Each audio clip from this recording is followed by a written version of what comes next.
So, good afternoon, everyone. I'm Attorney Lamberto S. Santos III. I work in the Office of the President in Malacanang, and I was asked to discuss with you a very timely and important topic. That's RA7077, or the Citizen Armed Forces of the Philippines Reservist Act, or more popularly known as the ROTC Act. It is timely because there are current moves in Congress to make ROTC mandatory again. And it is also important to you because you are already part of the ROTC program, and therefore, more than anyone else, you are expected to know more about the ROTC program and to discuss the issues surrounding the program in a more enlightened way. Now, so without further ado, we proceed with our discussion. Now, here is our outline. First, we discuss about the NSTP program, what are the components of the NSTP program, and the goals of the NSTP program. Then we proceed with the ROTC program itself, the legal basis, where we will discuss more about how the laws relating to ROTC have evolved throughout time. And then we go to components. We discuss the different components of the ROTC program. For example, the reservist, the AFP Technical Reserve Corps, and then the auxiliary service. So we'll discuss more about these components under that section. And when we proceed with the mission, which will tackle more about the evolving objectives or goals of the ROTC program. Then we discuss about the affiliated reserves, the reservists, and then the different categories of the reservist, which is more about classifications dealing with age. So we have first, second, and third category of the reservists. And then we proceed with classifications, where we will discuss the different categories of the reservists based on need. So if categories deal with age as the main component of category, on the other hand, classification is more of the need. So we discuss more about the ready force, the standby force, and the retired force. And then we go to incorporation. What are the ranks that you can get or be entitled when you become part of the reservists? And then we go to utilization and auxiliary service. Here we discuss the difference between mobilization, who can mobilize, and then what is auxiliary service. So basically this would be the discussion, how we go about our discussion for today. Now, let's proceed with the first. That's the NSTP. NSTP was enacted into law through RA number 9163. The NSTP program has three main categories: the LTS, the CWTS, and the ROTC. The NSTP program, under the NSTP program, both male and female college students of any degree course or vocational course in public or private educational institutions would be obliged to undergo one of the three programs. So pipili sila whether they like LTS, CWTS, or ROTC for a period of 2 semesters. However, the students get to, as I've said, get to choose only one program to take. Now, what is CWT? First, we go with LTS. What is LTS? LTS is a program designed to train students in teaching literacy and numeracy skills, especially for school children and out-of-school youths. The objective of this program is to continue learning on a peer-to-peer interaction. Now, CWTS naman, it's a program component which is designed to provide students with activities that contribute to general welfare and betterment of life of the members of the community, especially those to improve social welfare services. So, well, actually, the main difference between LTS and CWTS is more of community service.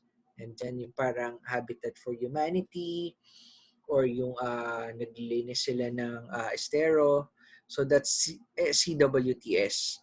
Now we go, ang LTS naman, it's more of teaching or coaching, peer coaching, yung mga school children and out of school youths. So that's LTS and CWTS. And then the third, it's the ROTC. Again, we clarify, ROTC was enacted into law through RA number 7077, whereas NSTP was instituted through RA number 9163. Mas nauna si RA number 7077 kesa kay RA 9163. We discuss more about that on the next section. Pero ano yung ROTC? ROTC is designed to provide military education and training for students to mobilize them for national defense preparedness. It also gives young people a glimpse of a military life and then eventually to encourage them to enter into the service.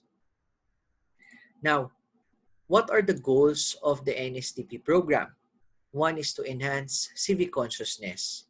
So the program which is really anchored on this is the CWTS or the Civil Welfare Training Service.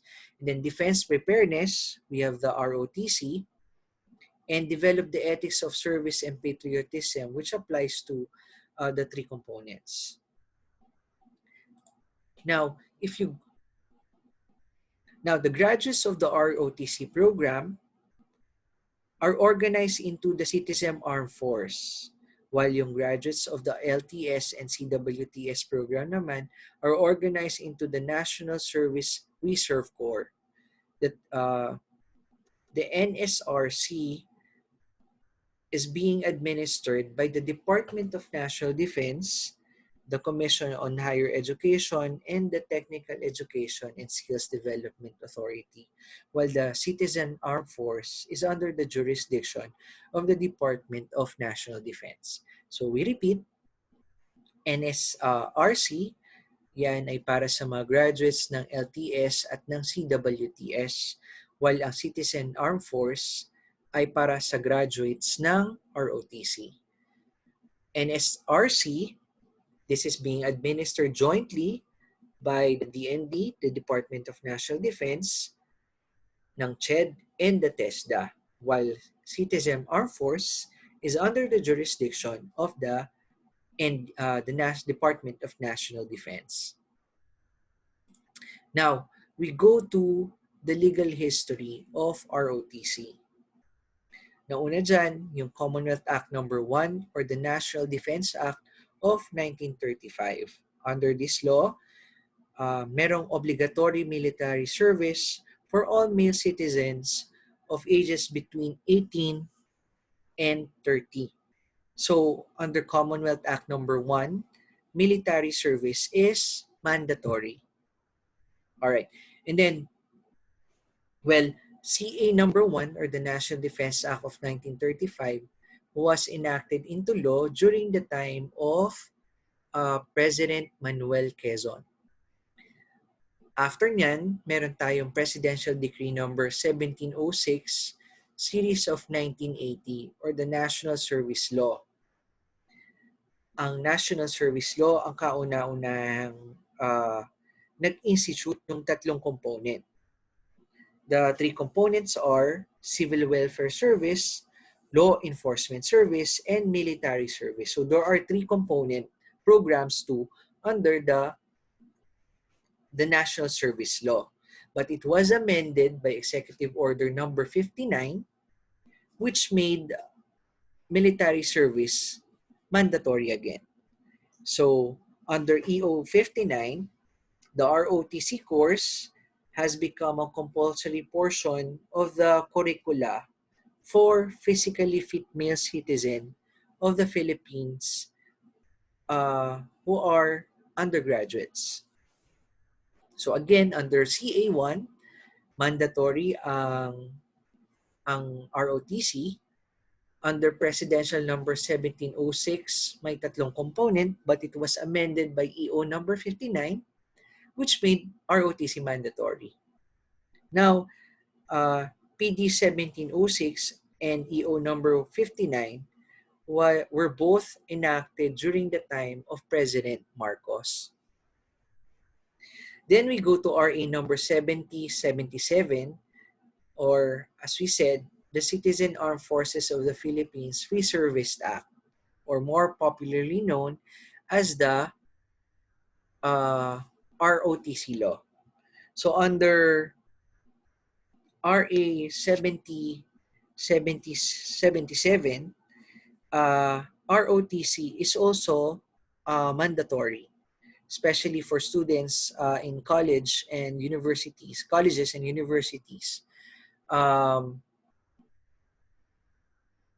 Mandatory sila na magkaroon ng ROTC program.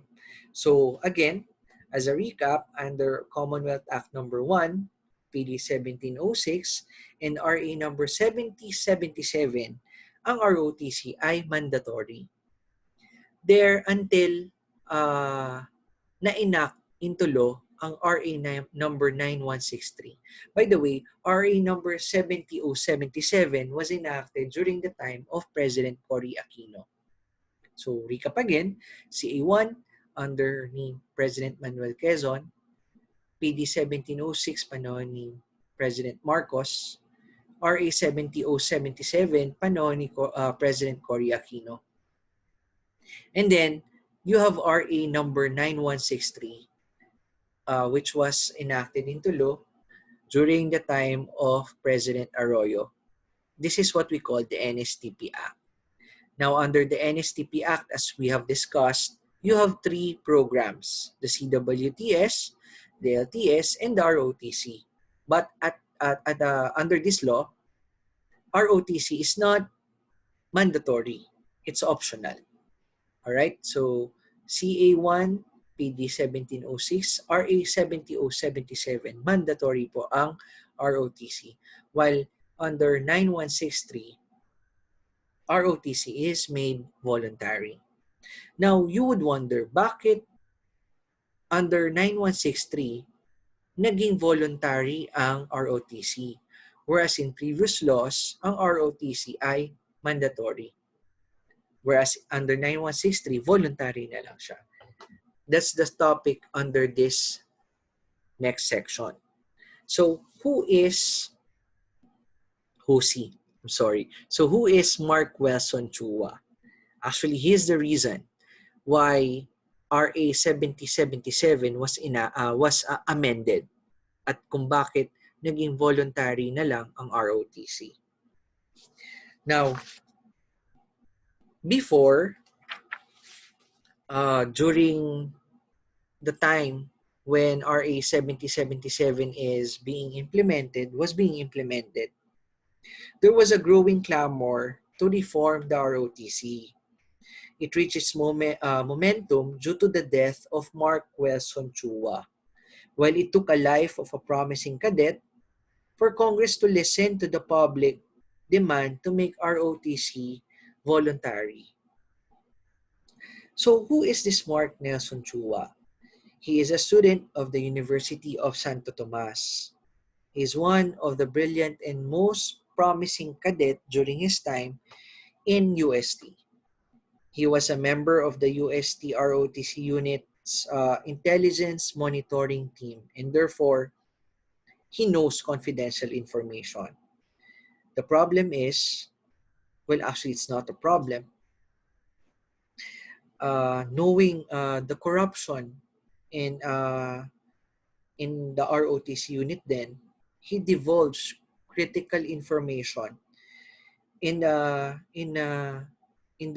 student publication. They call it the Varsitarian. So in January 2001, Mark Nelson Chua divulged the corruption incidents in the ROTC. After that, he started receiving death threats. And then in March 2001, when the new ROTC commander has assumed the position, actually the allegations were that Mark Nelson Chua was advised to undergo through a security training at Fort Bonifacio. And then on March 15, 2001, uh, where he was supposed to meet an agent, he was never seen alive again. So 3 days later, his decomposing body, wrapped in a carpet, was found floating in Pasig River near the Jones Bridge, yung pinagandang Jones Bridge ngayon ni Mayor Isko Moreno. So after Mark's death, Congress finally bowed down to the public pressure and made ROTC voluntary. So because of Mark Nelson Chua, the ROTC became voluntary. And that's yung law na yon is the NSTP Act, which we have now. Now, we see from a factual lens that the evolution of the ROTC program from being mandatory to being voluntary. And now, there are clamors to make it mandatory again. Well, the President himself has certified as urgent a bill which would make ROTC mandatory. Now, what we want to know is why. So what was the impact when the ROTC became voluntary? So from 2002 until 2012, the CWTS graduates produced 10,614,000 graduates. The graduates of the AFP reserve pale in contrast with the CWTS. Kasi under the ROTC program, from 2002 to 2012, almost a decade, 1,000,000 lang ang na-produce na graduates ng reservist. While ang LTS naman, nasa 538,700 lang from 2002 to 2012. So you see, because ROTC was made voluntary, bumaba yung graduates ng ROTC natin. And CWTS ang naging preferred choice ng mga, ng mga college students. And then from 2015 to 2016, imagine there were only 59,637 graduates ng both basic and advanced training ng ROTC. Pero noong 2017 to 2018, it reached the lowest mark. That's 46,936 graduates of the ROTC program. So you see, of course, if it's mandatory, talagang marami ang graduate ng ROTC. But when we made voluntary, bumaba ang graduate ng ating ROTC, and it reached its lowest again in 2017 to 2018. That's the first impact. The second is, let's go to a macro perspective. So what we want to know is how the powerful nations deal with their ROTC equivalent. So in the United States, the active force is around 1,281,900 compared to China na merong almost double. That's 2,300,000. So, well, expectedly kasi mas malaki si China. Well, malaki din naman si United States. Pero ang reserve ni US, tingnan natin, it's just 811,000. And it really pales in contrast with the 8 million reserve force of China. So kung pagbabatayan natin ng military strength is just the active and the reserve, mukhang panalo si China. Pero syempre, we just look into the lens of the number of active and the reserve force. We haven't seen, and it's not provided in this slide, yung number of aircraft, for example, or the tanks na meron si US and si China. So, from this, we could see na mas maraming reserve force si China compared with the United States. Now, we go in Asia. If we compare the Philippines with China, ang active ng China, as we said, is 2.3 million. Ang active lang ng Pilipinas ay 125,000. But what concerns us is this reserve force. Tingnan natin. Ang reserve force ng China, it's 8 million. So almost how much ang tinriple, hindi lang triple yan, ng 180,000 reserve ng Philippines. So if pagbasehan natin ang dami ng active at ng reserve, makita natin na mas marami ang mga Chinese soldiers natin na active and reserve. So, yung impact ng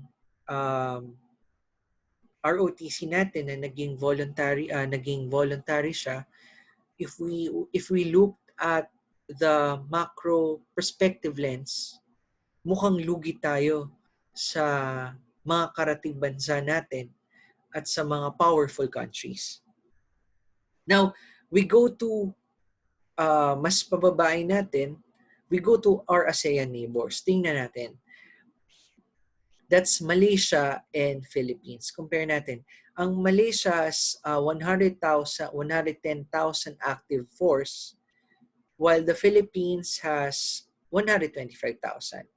Pero ang reserve force ng Malaysia is 296,300 compared with the 180,000 reserve force ng Pilipinas.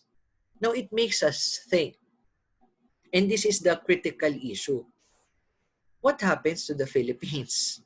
Especially na meron tayong away at sigalot sa West Philippine Sea at meron din tayong kaaway at sigalot with Malaysia. So, what happens with West Philippine Sea and Kisaba, Philippines, given that we have this much of our reserve and active force? Well, kung tatanungin naman natin si Douglas MacArthur, sabi niya during World War II, provide him with 10,000 Filipinos and he can conquer the world. Well, that's according to Douglas MacArthur, and that was during World War II. Kung bubuhayin natin si Douglas MacArthur, masasabi pa rin kaya niya na bring 10,000 Filipinos and we could conquer the world? Well, I leave you that question. Now, what are the ROTC components? So there are 5.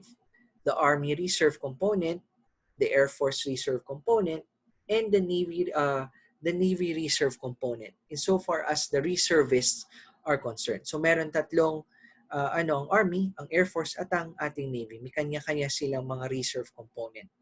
And then we have the 4th, that's AFP-wide Technical Reserve component and the affiliated reserves. We'll discuss the affiliated reserves and the reservists later on. But ano ang AFP-wide Technical Reserve component? These are men and women who have specializations and highly technical skills. For example, we have the Nurse Corps, we have the what we call as JAGs. Ito yung mga abogado natin sa reservist. Meron din naman tayong mga doktor. So as you would see, these are highly technical and highly specialized individuals under the AFP-wide Technical Reserve component. And then the affiliated reserves, we'll discuss more about that later on. So again, we have three different components of the ROTC.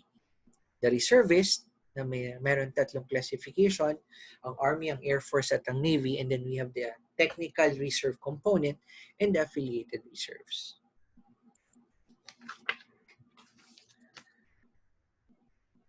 All right. Now, ROTC program mission. Ma-divide natin yan into two, in times of conflict and in times of peace.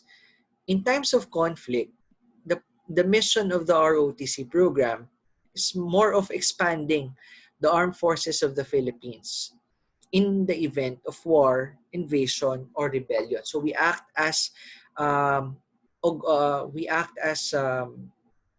we augment rather the regular force in times of war, invasion, or rebellion. So in times of conflict, expansion ang role ng ROTC program. Now in times of peace, ano naman ang role ng ROTC? Well, one, it's relief and rescue during disaster or calamities. Second, we assist in socio-economic development. And third, assist in the operation and maintenance of essential government or private utilities. So, hindi lang pala defense, national defense, ang mission ng ROTC. It has evolved from national defense to a more, should I say, mas may variety. That's one, yung relief and rescue, assist sa socio-economic development, and sa maintenance ng essential government or private utilities. Now, I would like you to take a look at ito, yung assist in the operation and maintenance of essential government or private utilities. Meron pala tayong ganyan na tungkulin sa ROTC. And isa yan sa mga issue ngayon. So alam nyo ba na in relation to that mission or mission or objective of the ROTC, most of our airports are located within military camps. One is the one is the Ninoy Aquino International Airport, which is located at the Villamor Air Base, and the Cebu-Mactan International Airport, which is located in Mactan Benito Wiben Air Base. So, yan yung patunay na ang ROTC hindi lang pang national defense. Kasama tayo sa relief and rescue, sa socio-economic development, and to maintain yung essential government or private utilities. Another is yung cell towers. Maybe you are familiar and it's been in the news na the third player is locating its cell towers within military camps. Pero, did you know that in fact, ang Globe ay meron 62 cell sites sa military camps at ang Smart ay meron 31 towers.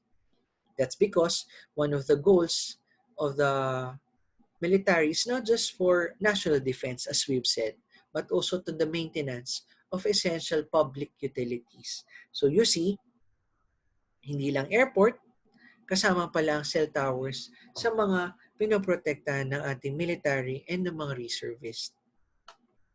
Okay, ano naman ang affiliated reserves?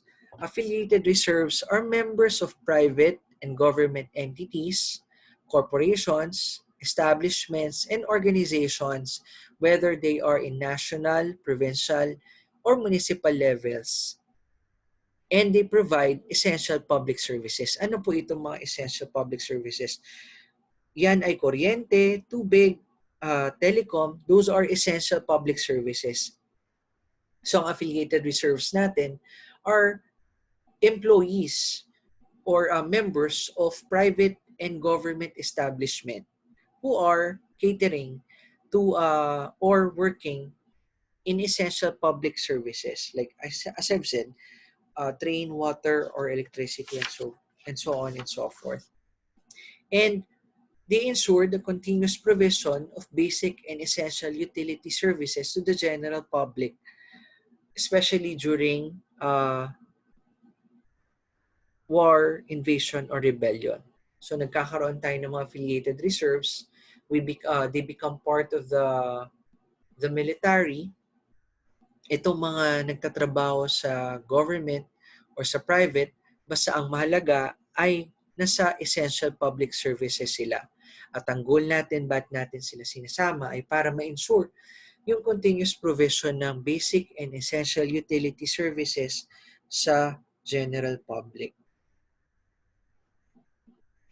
So what are the examples of affiliated reserves?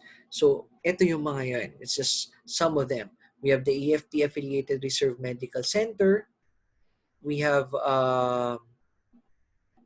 Transport Battalion, Water Service Battalion, Water Service Battalion, Signal Battalion. So as you would see, everything na affiliated reserves are one way or another deal with essential public services like electricity, water supply, transportation, and communication.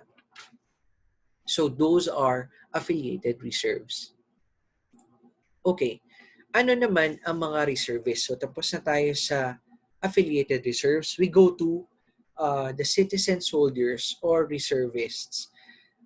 Reservists are one, graduates of basic and advanced ROTC. So yung first 2 years, I think in college, is devoted for basic ROTC. And then the other 2 is dedicated for advanced ROTC. So yung mga graduates ng basic and advanced ROTC are deemed reservists. Next is the graduates of authorized basic military training instruction. This is what we call the BCMT, Basic Citizens Military Training. And the RCEN conducts this kind of trainings. Tinuturing din natin reservists yung mga World War II guerrillas. And the commissioned and non-commissioned officers ng affiliated reserves category natin. Also, the graduates of the National Defense College of the Philippines. Ito yung mga nagmamasteral sa NDCP. And lastly, yung mga commissioned and non-commissioned officers and privates under existing laws. So these are the reservists. Now, can foreigners become reservist? Well, may probisyon sa batas ang sabi, yung mga ex-servicemen o yung mga dating military and retired officers of the AFP, and take note, and other armed forces, ay pwedeng maging reservist. Pero may 3 kondisyon. Tandaan natin yung 3 kondisyon. Dapat may diplomatic relation siya with the Philippines. Meaning meron tayong embassy doon sa bansang yun. Kasi the criteria, one of the criteria to establish diplomatic relation is that there exists an embassy in the said country. Second, they are honorably discharged or retired from the service. So even if they are kano or they are Iranian, for example, dapat honorably discharged sila doon sa kanilang mother unit. And lastly, dapat, and here's the most important component, they are Filipino citizens when they have applied as reservist. So, kailangan yung foreigner pala ay dapat Pilipino when they apply at the time they applied as reservist. So again, tandaan natin, para ma-treat ka, if you are a foreigner and you want to become part of the reservist, first, dapat you have diplomatic relations with the Philippines. Second, you are honorably discharged from the service. And lastly, you are Filipino citizen during the time of application. Now, we go to categories of citizen soldiers or reservists. Tandaan, meron tayong categories at meron tayong classification. Para mabilis natin matandaan, ang category, tandaan natin, is more of classification based on age. So mapapansin natin, ang first category reserve, they should be able-bodied men and women who are 18 to 35 years old. Second category, again, able-bodied men and women 36 to 51 years old. And then lastly, third category, they are able-bodied men and women and above 41 years old. So first, second, and third category. So para mas mabilis natin dandaan, ang categories ng reservists is based on age. 18 to 35, 36 to 51, and above 51. So first, second, and third category. Question, paano yung PWD? Ang age niya ay 18 years old and top 1 siya sa class. Alright, saan kaya siya papasok? Sa first category, sa second category, third category, or not applicable? So, ang tanong dito ay, paano daw kung PWD ka? 18 years old ka, top 1 in class. I guess walang issue if you are homosexual. Kasi wala namang pinagbabawal sa ating batas na hindi sila isama. Actually, ang pamantayan ng pagsali, hindi naman yung ating kasarian. No? So, given the scenario, saan sila nabibilang? Sa first category ba, second category, or third category? So remember, balikan natin yung criteria natin. Dapat able-bodied men and women and you belong to this kind of age group. So based sa ating facts, he's 18 years old. But the problem is, PWD siya. So question, can he be part of the reserve force? I think you have the answer. Pero, ang trivia natin ay, quite recently, the DND allowed PWDs to enroll in the ROTC program. So PWDs, according to Senator Sherwin Gatchalian, who have filed a similar bill to amend the NSTP law, ang PWDs daw could be in the military's support services. So I leave that question now to you. Kung paano ang mga PWD natin? Kasama ba sila sa reserve force considering na ang batasan sabi able-bodied men and women? So this is still a pending issue and wala pa tayong nakitang kaso na sinampa sa Supreme Court patungkol dito. Pero I leave the answer to you. Now, ang sabi natin kanina, categories is based on age. Now we go to classification of reservists, and we said classification is based on need. So again, we go back to category. Pansin natin ages ang natin category.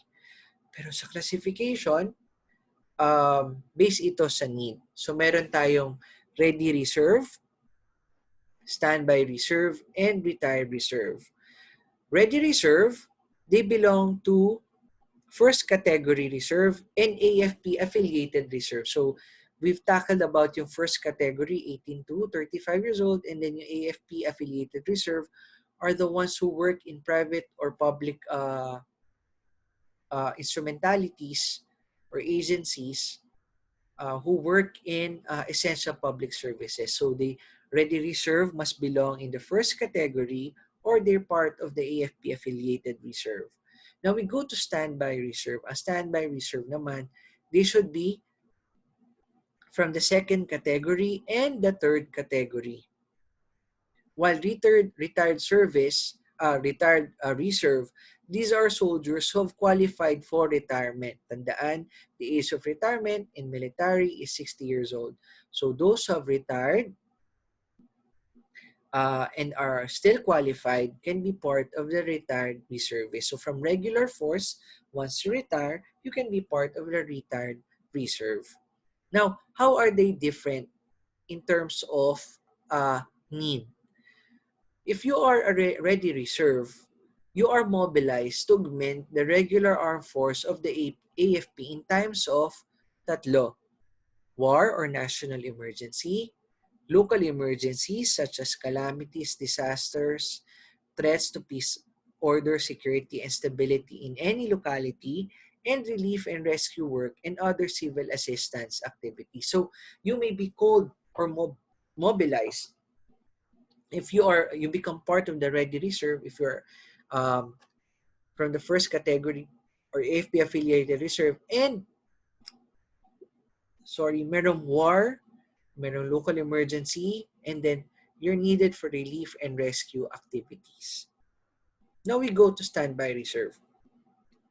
Unlike ready reserve, standby reserve may be called upon or mobilized to active duty only in times of national emergency or war.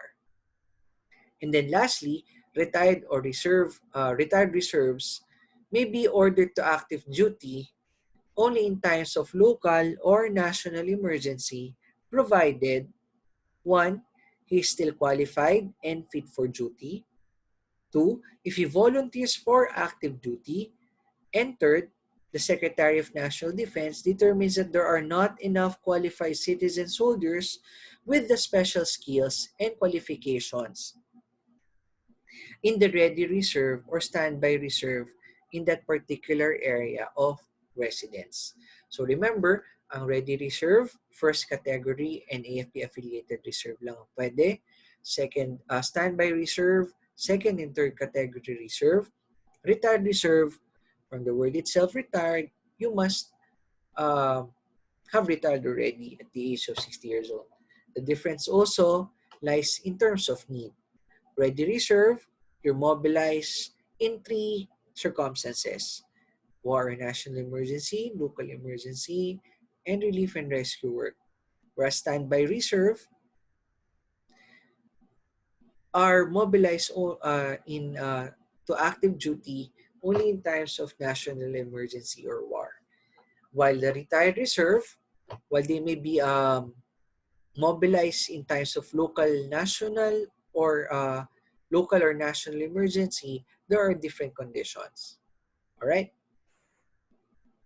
Now, who may be incorporated in the reserve force? One, yung mga elected officials and presidential appointees. So you've seen Manny Pacman as one of the reservists or yung mga presidential appointees natin. Then, two, yung mga graduates of basic ROTC. So they may be given private to sergeant or its equivalent rank. And for those na mabibigyan ng private na rank is chosen based on merit.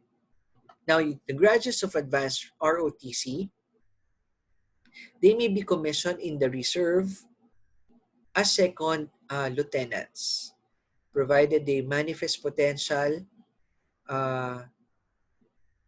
If they manifest potential skills, they may be commissioned in the regular force as second lieutenants. If they fail to complete the course in the advanced ROTC, they may still be enlisted as sergeant or its equivalent, or simply assigned to reserve units and mobilization centers. So, tandaan, ang pwede natin incorporate sa reserve force are yung mga elected at appointed ng Pangulo, yung mga graduates ng basic ROTC na pwedeng magkaroon ng ranggong private to sergeant unless based on merit, they can have ranks above private. While yung mga advanced naman can be part of the reserve as second lieutenants or commissioned as second lieutenant din in the regular force. Now, how do we mobilize yung mga reserve force natin? By the way, what is mobilization? Mobilization is the utilization of the reserve force in times of emergency to meet threats to national security. Now, there are three different ways to mobilize the reserve force. One, if it's full mobilization. Two, partial mobilization. And three, selective mobilization. How are these categories different from one another? Under full mobilization, tanging kongreso lang at ang Pangulo ang pwedeng tumawag sa full mobilization natin. So, ano yung example ng full mobilization? One is martial law. So when President Duterte declared martial law in Mindanao, it was a joint act of Congress and the President. So the President has issued a proclamation which was acted upon and concurred with by the Congress. So it's tandaan na full mobilization ay joint act ng Congress at ng Presidente, ng dalawang branch of government. Ano naman yung partial mobilization? Well, pares lang sila. It's a joint act of Congress at ng Presidente. While yung selective mobilization is only the sole act of the President. So, hindi kasama ang Kongreso. Ano pa yung difference nila? Sa full mobilization, all units of the ready and the unready and standby reserves will be activated. Reservists constituting them are called to active duty. So both ready and standby reserves are activated in full mobilization. Now, sa partial mobilization naman, only the units of the ready reserves, take note, as are necessary to meet the threat will be activated.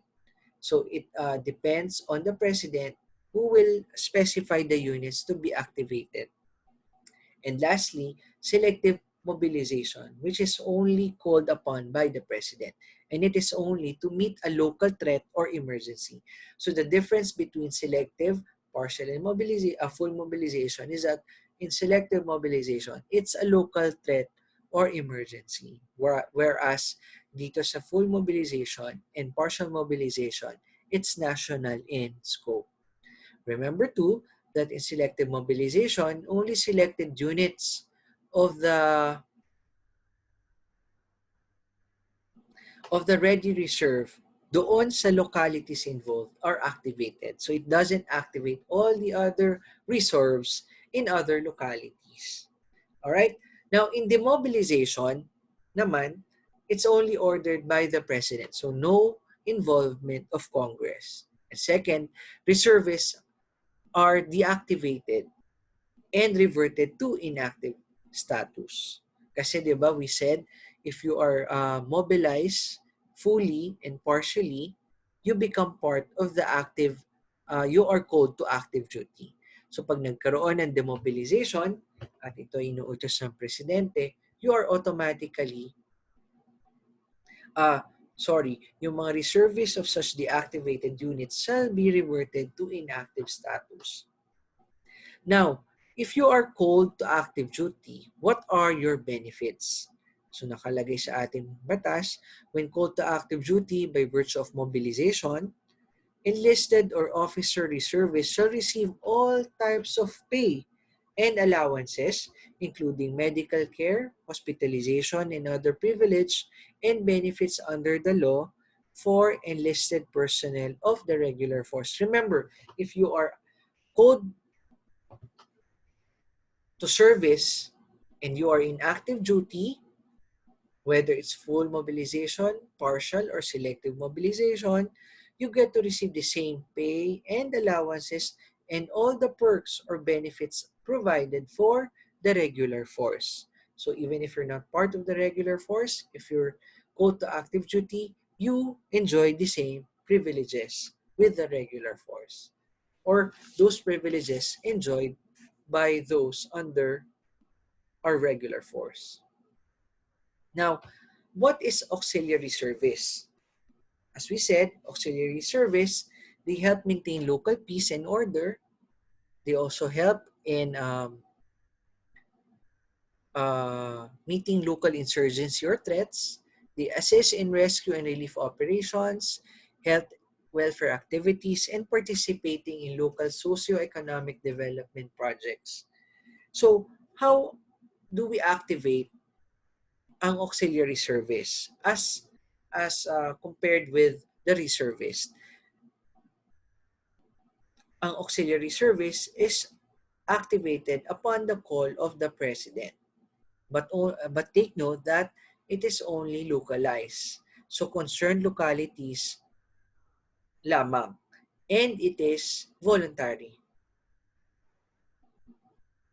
At ang entitlement naman, a reservist performing auxiliary service does not receive the same pay as those in the regular service, but they are entitled to receive allowances and burial benefits as may be provided by law.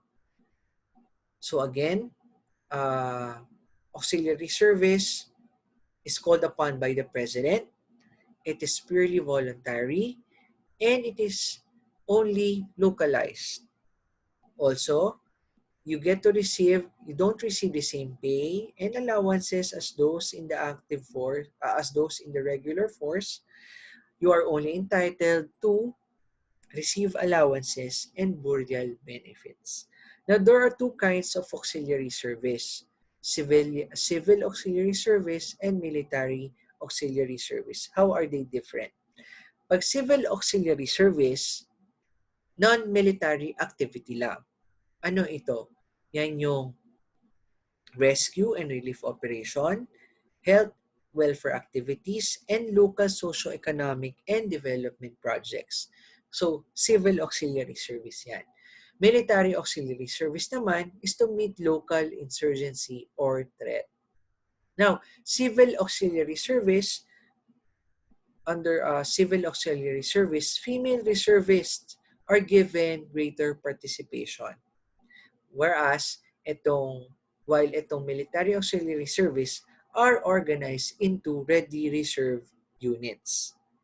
Also, civil auxiliary service, no firearms allowed. Kasi nga naman, you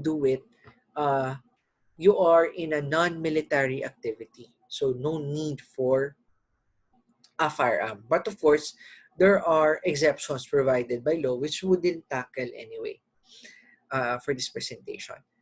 Whereas in military auxiliary service naman, they are allowed to carry firearms, and that is understandable because their purpose or need is to meet local insurgency and threat. Lastly, ang military auxiliary service are utilized only for defense in their respective locality. So, in the locality where the reservist is assigned. So, hindi ito national scope. Alright? So, tandaan, auxiliary service, we have civil auxiliary and military auxiliary. Okay. Alright. Sorry.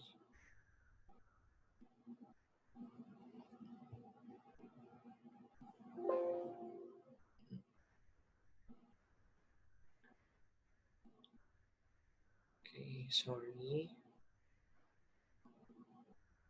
Okay, now, what's the difference between mobilization and auxiliary service? As we said, mobilization is national in scope, auxiliary service is localized.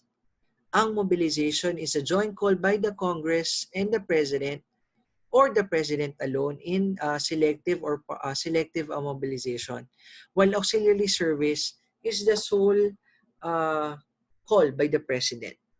In mobilization, they receive all the pay and allowances of the regular force, whereas in auxiliary service, they're not entitled to receive the same pay and benefits as those of the regular force, even if they are called into active duty, but they're only entitled to allowances and burial benefits provided by law. All right, so that ends the presentation, and I thank you all for listening. God bless and take care.